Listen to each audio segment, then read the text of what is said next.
दोस्तों, Bhojpuri film industry के superstar Khesari Lal Yadav की अपकमिंग फिल्म संघर्ष 2 का टीजर रिलीज कर दिया गया है। दोस्तों, इस बार खेसारी लाल यादव एक ऐसी प्रेम कहानी लेकर आए हैं जिसमें खूब सारा एक्शन है, इसके साथ साथ ड्रामा भी है।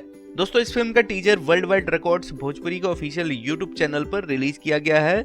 इस फिल्म के टीजर वीडियो को देखकर फिल्म की कहानी के बारे में थोड़ा बहुत अंदाजा लगाया जा सकता है। इस धमाकेदार फिल्म में खेसारी लाल यादव के 2 लुक भी दिखता है, जिसमें एक लुक में खेसारी लाल यादव बहुत ही डिसेंट लड़के की तरह दिख रहे हैं, वहीं दूसरे लुक में वो बिल्कुल मॉन्स्टर अवतार में दिख रहे हैं। दूसरे लुक में हैवी मसल्स के साथ खेसारी लाल यादव को मशीन गन चलाते देखा जा सकता है। दोस्तों, भोजपुरी फिल्म इंडस्ट्री के सलमान खान कहे जाने वाले खेसारी लाल यादव अपने अधिकतर फिल्मों में यह साबित भी करके दिखाए हैं, लेकिन इस बार खेसारी लाल यादव काफी अलग करने वाले हैं, जिसका इंतजार सभी भोजपुरी दर्शकों को है। दोस्तों, इस फिल्म के टीजर को देखकर अंदाजा लगाया जा सकता है कि यह एक बेबस बच्ची का सपना पूरा करने निकले एक गैंगस्टर की कहानी है।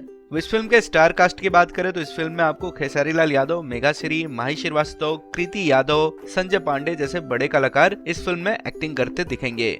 तो दोस्तों, आज के लिए बस इतना ही। उम्मीद करता हूँ कि यह जानकारी आपको पसंद आई होगी। इस फिल्म के बारे में और जानकारी मिलेगी तो हम जल्दी इसी चैनल पर अपडेट करते रहेंगे। तो इसके लिए आप इस चैनल को सब्सक्राइब कर लें ताकि भोजपुरी एंटरटेनमेंट से जुड़ी खबरें आप तक पहुँचते रहे। हम फिर मिलेंगे एक नए वीडियो में, तब तक के लिए बाय बाय।